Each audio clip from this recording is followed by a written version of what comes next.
Hello, all, and welcome to TLC. My name is Caitlin Sproat, and I am an assessment specialist at UAGC.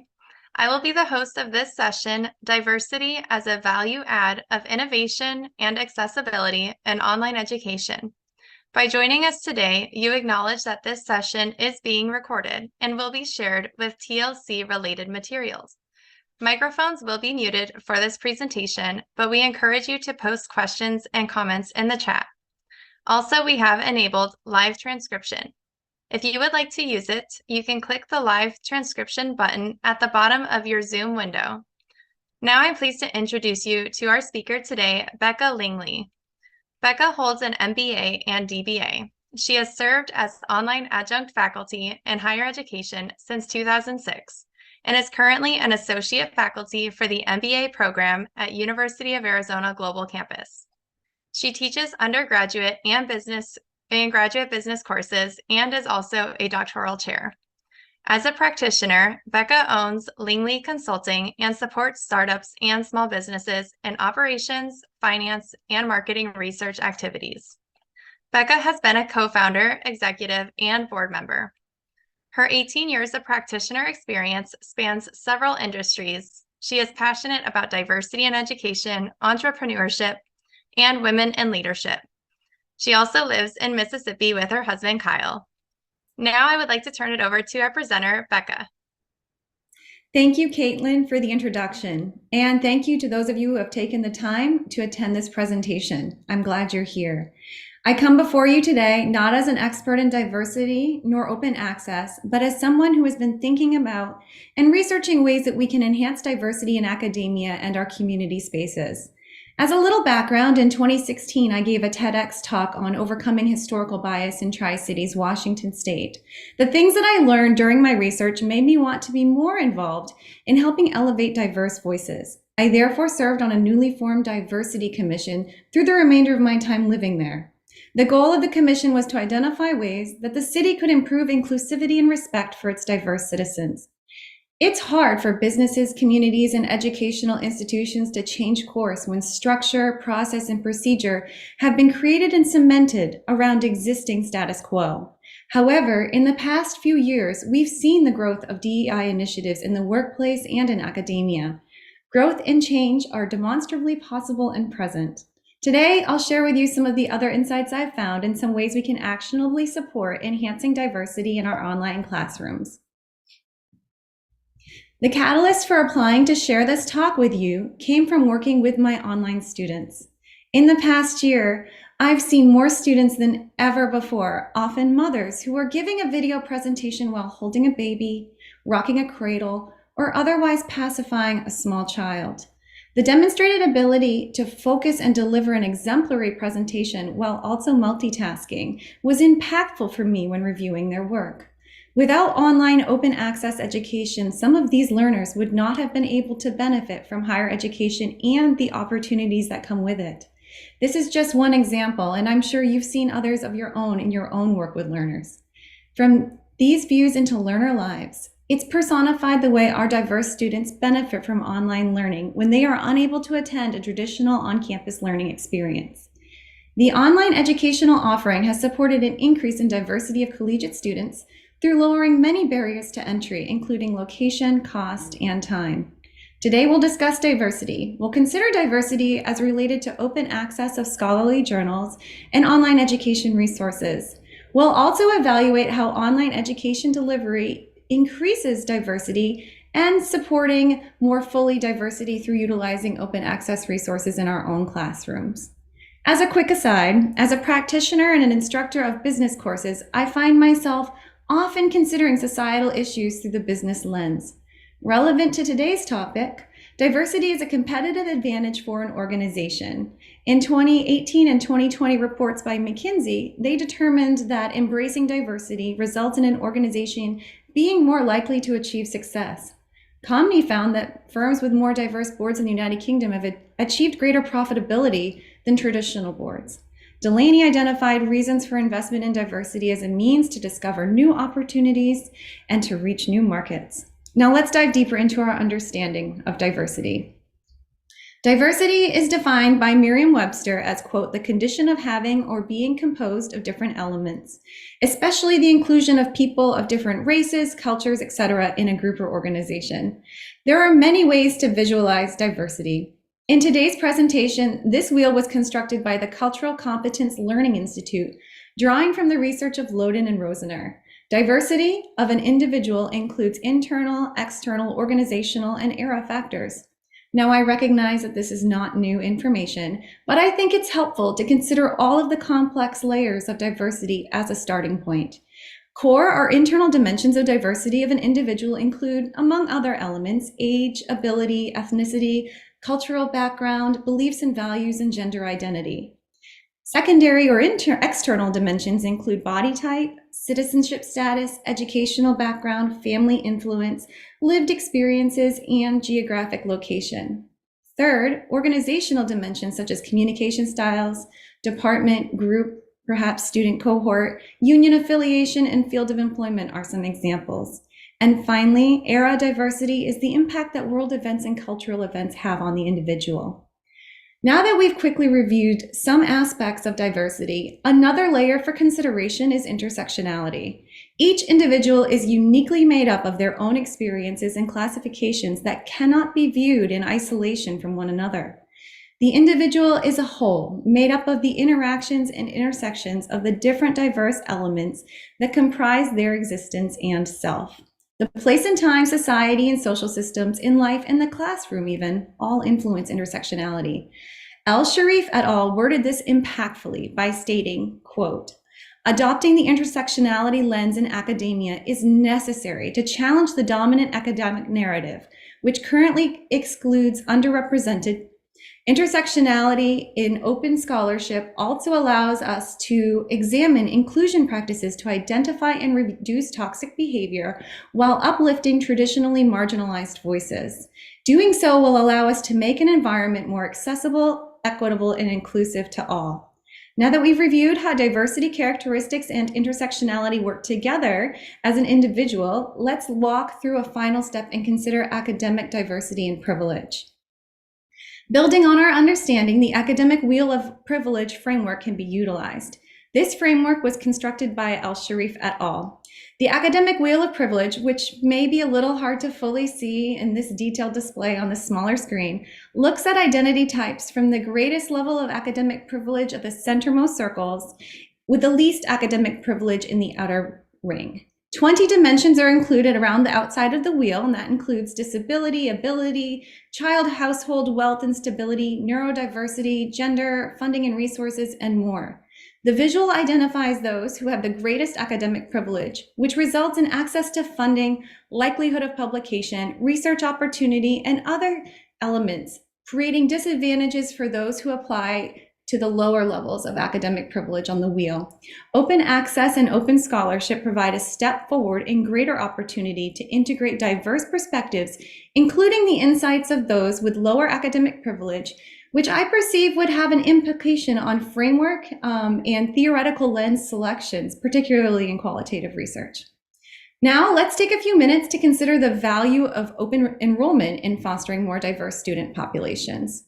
Diversity and diverse representation work with equity and inclusion to collectively support learner sense of belonging in the online classroom. Belonging, according to Pedler et al., is a contributor to student motivation, persistence, student success, and retention. I'd suggest this is particularly important in an open enrollment program, as persistence and grit may be even more necessary for some learners to support their success and overcome any barriers to educational achievement in their lives. Online learning and open enrollment online programs are often more diverse than traditional on-campus programs, according to Crump. With an online diverse program, students are able to bring their whole selves and lived experience to their online learning experience, and this structure creates interaction with diverse perspectives that fosters greater collective student engagement, according to Guerin et al. We'll now overview open access, open scholarship, and open education resources through the lens of diversity. One of the resources referenced often in my research was a keynote by Tara Robertson of Mozilla at an OpenCon conference. Robertson suggested that some of the following questions should be considered when evaluating diversity representation and inclusion in open access and open education discussions to help support greater representation and engagement. Quote, who is missing? Who is sitting on the margins? Who doesn't feel welcome? And who has to fight to have their viewpoints respected? Robertson used this methodology to drive open access development of textbooks in British Columbia into electronic text as a means of, in part, overcoming textbook disability for students. The use of online and open access textbook development enhances student learning experiences and provides equitable starting class resource accessibility for all types of learners. Open access is about removing boundaries to opportunity and helps support student success and accommodation needs. One of the perspectives Robertson presented is that there are times when open access may not be appropriate and it might be unethical. The right to be forgotten or the right to erasure in the UK is one example of this. Even so, there are some barriers that may prevent that initiative being applicable for all individuals. One example the GDPR identified was that some might be restricted on the right to be forgotten if their data about themselves is being used in the public interest as part of research or for statistical purposes. So there are some aspects to fully open access that can make for a spirited conversation. However, we won't explore the ethics of fully open access today, but instead we're going to focus on the value of open access in scholarly publishing and research. Open access provides many opportunities for society. Open access ensures the accessibility of research without license restrictions and free accessibility. This moves findings of research beyond the subscriber population and paywalls and out into the public, making the research accessible for all. There are several benefits that open access provides, as shown in this visualization by TUS Midlands Library. These include the ability of developing country researchers to access research they may not otherwise be able to afford to access, exposure for a researcher's work, accessibility by practitioners and the general public that can help influence business practice and policy, and an opportunity as well for the researcher to have potentially more citation of their work. The findings of Landis et al., summarized from a workshop on DEI in open access earlier this year, noted that there are barriers still present to equitable opportunities in scholarly publishing.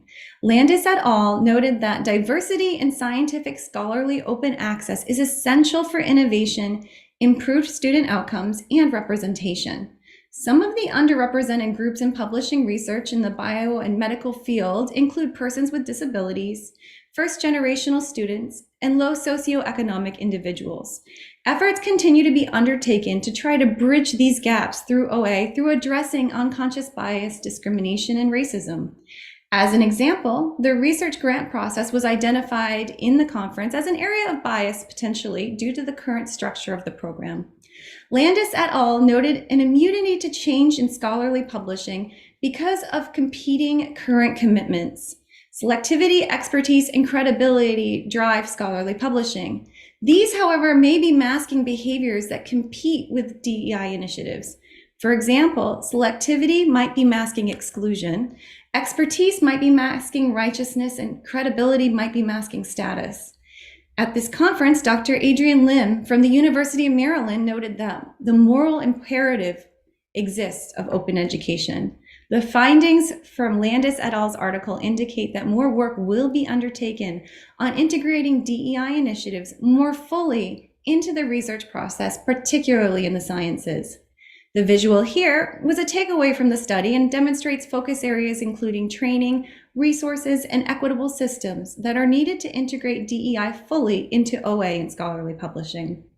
El-Sharif et al. Proposed that open scholarship is underpinned by the need for broader metrics, inclusive culture, open access, research integrity, citizen science, and fair data. Until academic privilege and power is expanded beyond the ownership of the few, the team proposes that open scholarship will not be able to fully promote the totality of diverse views due to unconscious bias in the existing structures. Ultimately, democratization of research is supported by technological advances, and progress in this area can help decrease barriers to participation in OA scholarship by diverse individuals. The way I interpret these perspectives is that in order to have truly diverse representation in open education and open scholarship, then truly diverse perspectives need to be present in the initial academic research and scholarly publication process.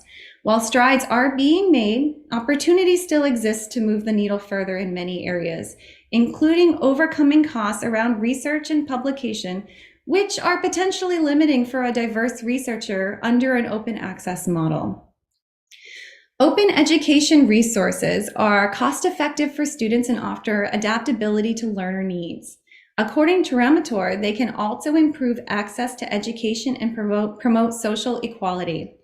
However, these are not the only reasons that OER brings value. Diversity in OER helps learners see themselves in the material and relevance of their lived experiences. This means the learning process more present and real as opposed to distant for those students. OER may also provide a way for students to have impact on the work and engagement with it, according to both Ramator and Iowa State University's OER Starter Kit. Furthermore, the American Association of Colleges and Universities, or AAC&U, determined that the use of OER in classroom learning narrows the academic playing field and is a contributor to student success and persistence, which lower the rates of student withdrawals. Educators at Portland State University shared that OER allowed them to benefit from the expertise of others, participate further in their academic community, and adapt for changing contexts as needed. To quote AAC&U's president, Lynn Pascarella, integrating OER and DEI goals requires moving beyond a focus on expanded learning access and affordability to an emphasis on equitable student outcomes, the retention of our underserved students, and an enhanced sense of belonging among those whose perspectives have been excluded or marginalized within the curriculum. Now let's look at some specific strategies for integrating DEI in OER. The University of Southern Queensland details a framework for reviewing IDEA in open education resources.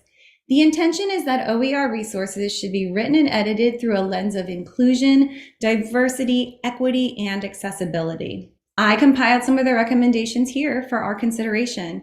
They recommend that you should use imagery that is diverse and inclusive, use inclusive language in your OER resource development, integrate diverse researchers and resources into your work, detail a variety of perspectives, use appropriate terminology, and ensure the accessibility and usability of your OER.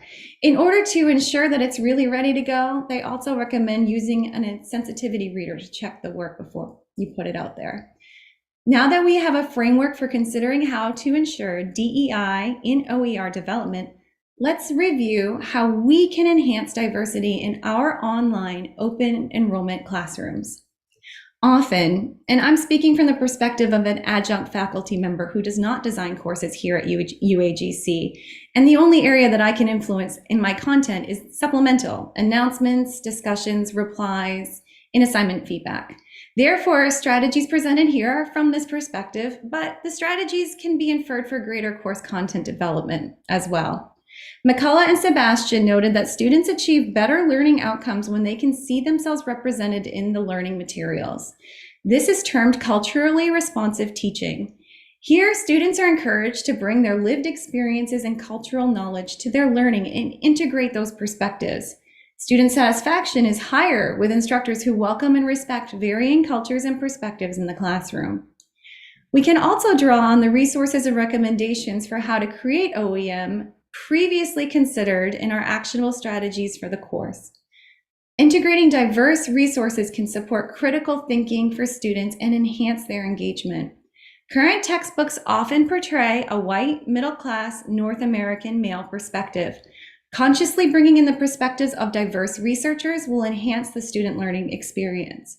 Diverse imagery in course announcements can be one method to foster a sense of belonging for diverse student populations. Using OER from diverse researchers to supplement the course materials in discussion replies and discussion posts is another avenue. Taking the time to seek out and respond to minority viewpoints or diverse perspectives in your discussion forums can enhance diversity and equity and inclusion in your classrooms. Give examples in your submissions that encompass diverse groups, situations, geographies, or organizations. We each bring our own frameworks and worldviews to our work. However, when engaging with your students in your classroom written or video content, try to consider how your own frameworks might be impacting your communications. I have an opportunity to serve as an adjunct faculty member with another institution, Purdue Global. One of Purdue Global's new initiatives for the 2023-2024 academic year is to permit all of their faculty, including their adjuncts, to integrate resources into the course itself directly. They use, I believe it's Brightspace. The course content and graded material, they're unchanged, but supplemental resources to support student access and integrate diverse perspectives are permitted within the course shell now in a way that can really benefit the online learner. This enhances their online learning experience, and it does not detract from core outcomes-based content, grading work, or existing course structure. I thought this was a pretty progressive step that can leverage diverse OER in a very impactful way for student success.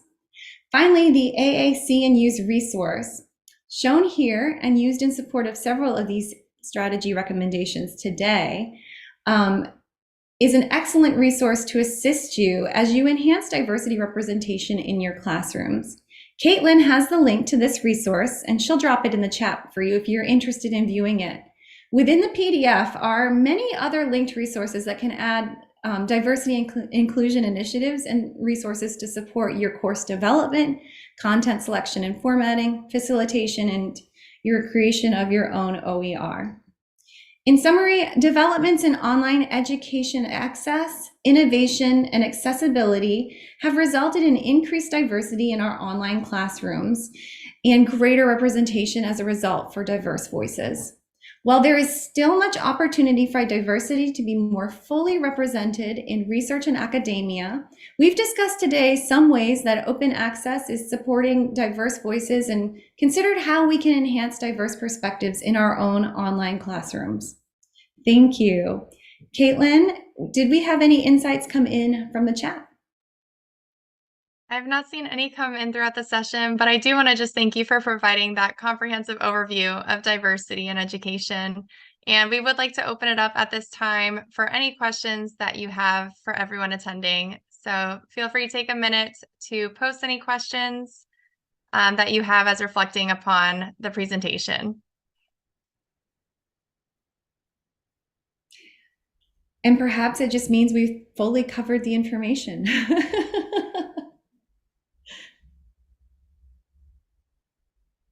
Yes, I agree with Teresa. And I was thinking the same thing of as an adjunct faculty about how even the adjunct faculty can have their own opinion and bring that diverse perspectives in announcements with images. So Well, I like to echo that too. Oh, I agree, Teresa. One of the things that I really love about that too is that while every section of that course is still consistent in content and measurement, it allows for a little bit of personality elements and unique experiences as well to enhance that student's learning experience. They do not. Oh, I'm sorry. Go ahead, Caitlin. I'm just jumping in there. Oh, no, perfectly fine. I think you're answering Marie's question then. Does Purdue collect a list of the optional resources provided to potentially enhance future decisions on required resources? As far as I know, Marie, they do not, but I am not on the back end of the development process there either, so I can only speak to the adjunct faculty experience. And any elements that we as faculty submit into a specific course section, they don't transfer into our future course sections either. So it's very like in the moment, very current. Okay, and then I think, all right, Teresa posted the first question, then I'll go back to what she clarified. So any other ideas for how an adjunct who teaches a centralized curriculum can have more access to the curriculum itself? So as an adjunct, envision having more access to the curriculum design process.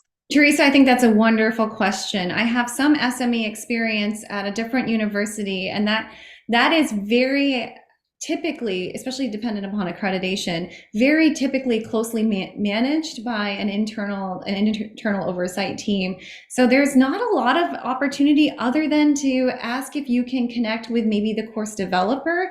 An example of that here at UAGC, I had an opportunity with one of the classes I teach to see an area for improvement and worked with the leadership in the School of Business to identify who that course developer SME is, reached out to them, and we've had some wonderful conversations around maybe ways that some elements can be potentially improved. So Teresa, that would be my advice. Find out who the developer is for the course and see if you can talk with them directly. But it depends on the school. I think we may have, William, I saw you mention something about culture, and that's something that's actually been really interesting that I've been curious to study more. The culturally relevant pedagogy, I haven't explored it in full other than to see the value that it brings. And that's an area that I'm certainly interested in myself as well to continue to study. So great point there.